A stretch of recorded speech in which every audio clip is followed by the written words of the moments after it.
Sir ఈరోజు March 15 ఈ రోజుకి 100 రోజుల పాలన కంప్లీట్ చేసుకున్నారు రేవంత్ రెడ్డి. ఎలా ఉంది రేవంత్ రెడ్డి పరిపాలన? ఏంటంటే ఇప్పటికైతే నిజాయితీగానే బండి ముందుకు పోతున్నట్టు కనిపిస్తుంది. అంటే బీఆర్ఎస్ని చుట్టేసాడా అనుకోవచ్చా, చుచ్చుపోపించాడా? బీఆర్ఎస్ అంటే మొత్తం సర్వనాశనం అయిపోయింది. అది ఈయన ఎలా అంటే ఆ రోజు జైలు నుంచి వచ్చేటప్పుడే చెప్పాడు కదా, ఓడించే వరకు నిద్రపోను అని చెప్పి. ఇప్పుడు జైలు నుంచి వచ్చడము, జైలు నుంచి బయటకు వచ్చి మీసం తిప్పడము, తొడగొట్టడము అదంతా ఒక పక్కకు పెడితే, ఏ విధంగా కేసీఆర్ పతనమైందంటే ఒక పిచ్చోని చేయికి రాయించినట్టు, ఒక దొంగ చేయికి తాళం చేయించినట్టు తెలంగాణ రాష్ట్రాన్ని సాధించి కవులు, కళాకారులు, ఉద్యమకారులు, అంటే సీఎం రేవంత్ రెడ్డి ఎలా తొక్కి పెట్టాడు, అదే చెప్పబోతున్నాను.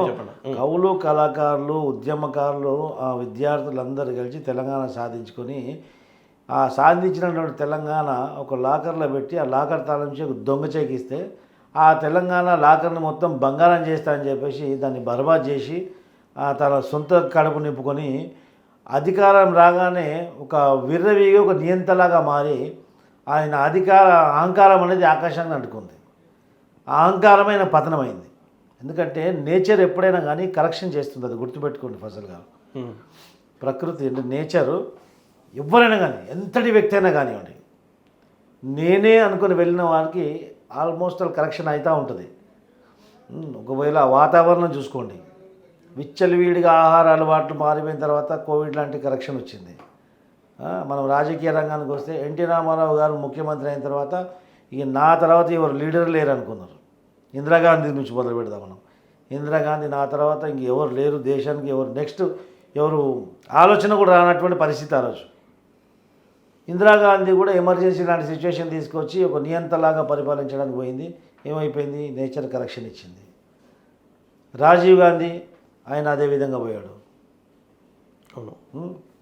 ఎన్టీ రామారావు గారు మళ్ళీ ముఖ్యమంత్రి అయిన తర్వాత ఇక మరి ఎన్టీ రామారావు గారికి తిరుగులేదు అనుకున్నారు. అది కారణాలు ఏమైనా కానివ్వండి, అంటే వారి యొక్క ఎదుగుదలకు, ఆ యొక్క దూకుడు స్వభావానికి నేచర్ ఎప్పుడే కానీ కట్ చేస్తూ ఉంటుంది. దాని తర్వాత వైఎస్ రాజశేఖర రెడ్డి చూసుకోండి, రెండవసారి ఘన విజయం సాధించాక కేంద్ర పార్టీని, కేంద్ర అధిష్టానాన్ని కూడా లెక్క చేయని పరిస్థితి వచ్చేసింది. ఆయన నా తప్ప ఎవరు లేరని చెప్పేసి కాళ్ళు ఎగరేసుకొని తిరగడం అలా జరిగింది. ఏమైంది? నేచర్ కరెక్షన్ ఇచ్చిందా లేదా? ఆ తర్వాత ఉద్యమం అవన్నీ వచ్చిన తర్వాత కేసీఆర్, వీళ్ళందరికంటే కూడా కేసీఆర్ ప్రజలని ఆహాకారం గురి చేశారు అన్నమాట. ఆకలితో అలమాడి, రైతులు అప్పుల బాధతో ఊరేసుకొని, పేద ప్రజలని ఇంకా పేదరికంలో ముంచేసి, దొంగలకు, దోపిడీదారులకు కొమ్ముగాసి ఈ యొక్క ప్రజాస్వామ్యాన్ని కూని చేయడం వల్ల అట్టడుగు వర్గాలు, అణగారిన కులాలు, కులవృత్తులపై ఆధారపడే కులాలు, ఈ యొక్క సామాజిక వర్గాలన్నీ కూడా మొత్తం నిండా 2 చేతుల దోసడు మట్టెత్తి ఆయన మీద పోసి స్థాపనలు పెట్టారు. పేద ప్రజల స్థాపన తలిగి ఈరోజు కేసీఆర్ పతనమైంది. అదొకటి, తన అహంకారం అదొకటి. తన అహంకారంతో ఏమైపోతుందంటే రేవంత్ రెడ్డి పాలన, జరగబోయే పార్లమెంట్ ఎన్నికల రేవంత్ రెడ్డి పాలన ఏముందంటే 100 రోజుల్లో ఇచ్చినటువంటి 6 హామీలు 3 హామీలు కంప్లీట్ అయ్యాయి. అవి కదా నేను పడగొడతారు, మెజార్టీ లేదు, ఎమ్మెల్యేలు వెళ్ళిపోతారు, ఇలాంటి దాంట్లో నుంచి ఆయన మనం చూసాం. పాలమూరు, మహబూబ్ నగర్లో గర్జించాడు. ఎవడు కుక్కలు గిక్కలని ఆ భాష, సేమ్ కేసీఆర్ భాష ఆయన కూడా తొక్కి పేగులు తీసి దాంతో ఇద్దరికి సిగ్నల్ ఇచ్చినట్టు అయ్యింది. ఇటు ప్రతిపక్షానికి, అటు ఇంటర్నల్గా వాళ్ళ కాంగ్రెస్ పార్టీలో కూడా తొక్కి పేగులు తీసి చేసుకోవడం, అది అలాంటి భాష ఒక ముఖ్యమంత్రికి తగదు కూడా. ఎందుకంటే అదే సక్సెస్ ఫార్ములానా మొత్తం? అది కాదండి, ప్రజాస్వామ్యంలో అలాంటి భాష, అలాంటి బాడీ లాంగ్వేజ్ ఒక ముఖ్యమంత్రి స్థానంలో ఉన్నటువంటి వ్యక్తి. అంటే ఆధిపత్యం కావాలంటే తప్పదేమో కదా.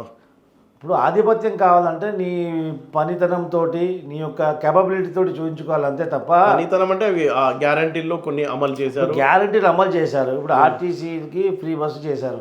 ఆ ఫ్రీ బస్సు ఇప్పుడు ఏమైపోయిందంటే, ఆ రోజు ఆరోగ్యశ్రీ ఏ విధంగా అయిపోయింది, తర్వాత ఎవరు వచ్చినా దాన్ని తీయడం అసంభవం అయిపోతుంది. కాబట్టి అది ఫ్రీ బస్ అయిపోయింది. ఈ ఫ్రీ బస్ ఏమవుతుంది, ఒక పొలం నుంచి ఇంకో పొలం పోవడానికి కూడా పల్లె వెలుగు బస్సు ఎక్కిపోతుంది రైతులు.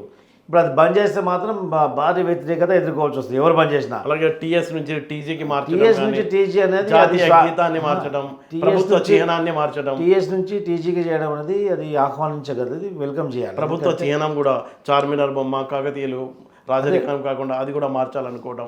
కేసీఆర్ గీతాన్ని, రాష్ట్ర గీతాన్ని కూడా రాష్ట్రీయ గీతాన్ని ఎందుకైనా ఇది చేశాడంటే, ఉద్యమ కాలంలో కేసీఆర్ ఏం చేశాడంటే ఆ అందశ్రీ అనే కవిని జాతీయ గీతంగా చేస్తా అని చెప్పిన తర్వాత అధికారంలోకి వచ్చిన తర్వాత అందశ్రీ విషయాన్ని ఈ యొక్క జాతీయ రాష్ట్రీయ గీతం చేద్దామని అనేసరికి దాన్ని పక్కకు పెట్టాడు. ఎందుకంటే దళిత సామాజిక వర్గానికి చెందినవాడు అందశ్రీ అని చెప్పేసి.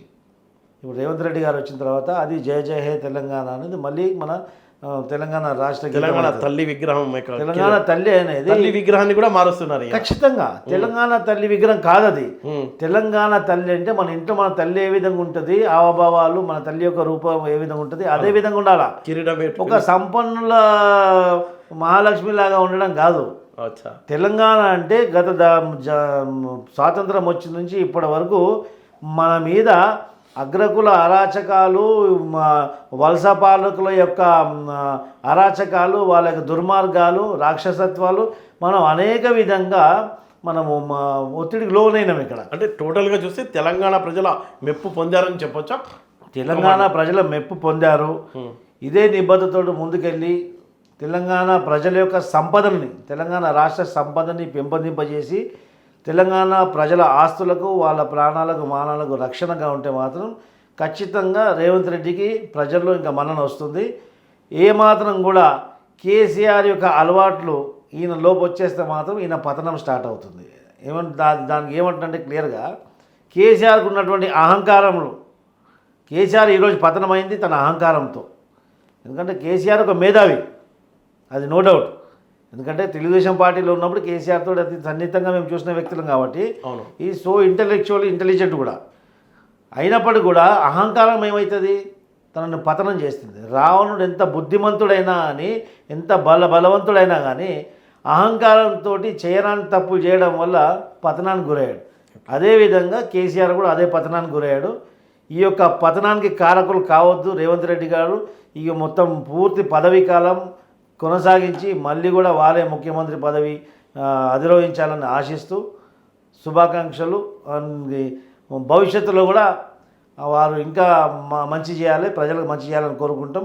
తెలుగుదేశం పార్టీ తరఫు నుంచి కూడా ప్రజా సంక్షేమం కోరే ప్రభుత్వానికి అనునిత్యం మేము అండగా తోడుగా ఉంటాం.